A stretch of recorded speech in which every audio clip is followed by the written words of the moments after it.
Na-try nyo na ba yung ganitong luto sa macaroni? Sobrang sarap nito, hindi ka mapapahiya, lalo na kay auntie. O diba sobrang cheesy? Daig pa yung jowa mong hindi ka mabigyan kahit candy.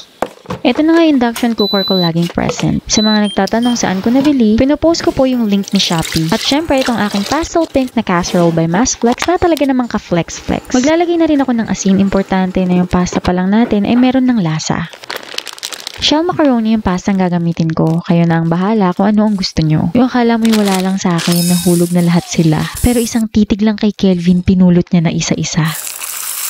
Papakuluan ko lang naman sila, sinama ko na lang sa video kasi pampahaba din, diba? Hindi ako naglalagay ng mantika kapag nagpapakulo. Para mas kumapit yung sauce na ilalagay ko, pera na lang kung oil-based pasta yung gagawin mo. Tip ko pala sa inyo para hindi sila magdikit-dikit lalo na kung mamaya nyo pa sila gagamitin, balawan nyo ng malamig na tubig or kahit yung galing sa gripo. Ito pala yung hotdog na binili ko, tender juicy, pagalawin mo ang baso. Paborito namin mga Pure Foods product nyo, baka naman pwede maambunan nyo kami dito. Yung pinakamaliit nga at pinakakonting hotdog lang ang binili ko. Syempre, tipid-tipid din tayo sa mga Ricardo. Alam niyo naman yung medyo tinipid pero masarap, tamang-tama ito sa potluck niyo. Sabi ko nga sa'yo, hindi ka mapapahiya lalo na kay auntie na maraming reklamo. Ito pala yung mga spaghetti sauce na gagamitin ko. Kayo na ang bahala kung anong gusto nyo, basta total ay 1 kilo. Yung complete ingredients pala at yung Shopee link sa description box or sa comment section pinopost ko. Kaso wag na lang pala kasi mayat-maya tinatanong nyo rin ako. Hindi ko na nga alam kung saan ko ilalagay ang sarili ko kasi yung iba ang dami-daming reklamo. Charot lang. Nakita nyo naman kanina, inuna ko na yung hotdog ko. Gusto ko kasing nakahiwalay para may pang toppings pa ako. Pero kayo na ang bahala kung anong trip nyo kasi baka sabihin nyo nagmamarunong ako.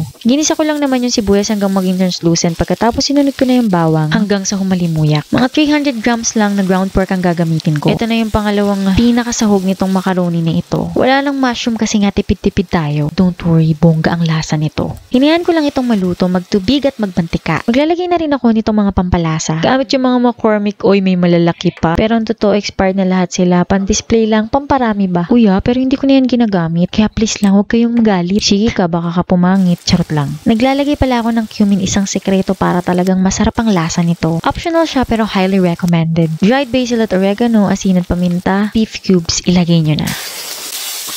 Konting harina to thicken our sauce, at konting brown sugar pero depende sa inyong panlasa. Ito pala yung mga ginamit kong spaghetti sauce. Pinagalo ko yung sweet style at yung Italian. Pero mas marami yung sweet style kasi nga yung Italian ay medyo maasim. At syempre pa, huwag tayo mag-aksaya, simutin natin yan.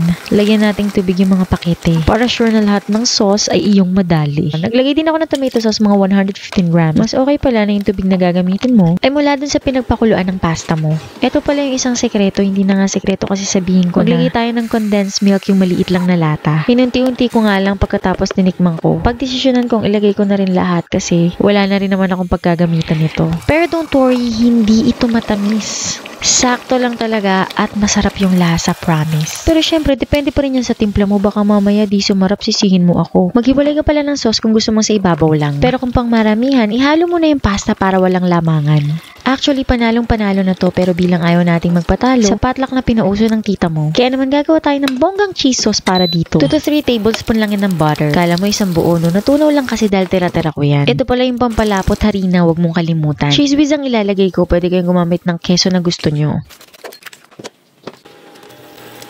Evaporated milk, paunti-unti lang ang lagay ko para swadali ko silang mahalo at hindi magbuo-buo ito.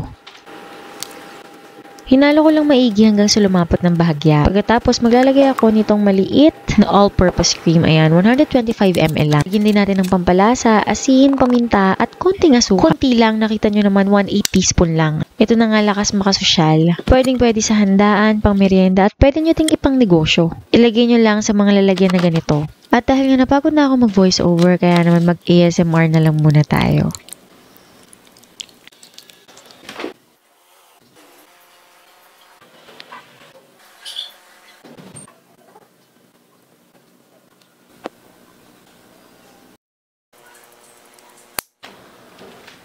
Oops, dyan ka lang. Tapusin mo na itong video na to para naman bati tayo.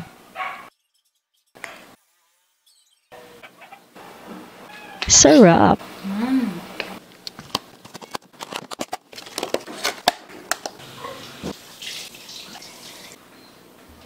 Dahil dyan, ako nga palang inyong kusinerang ininyera, Jane Agustin Silvestre. See you in my next vlog!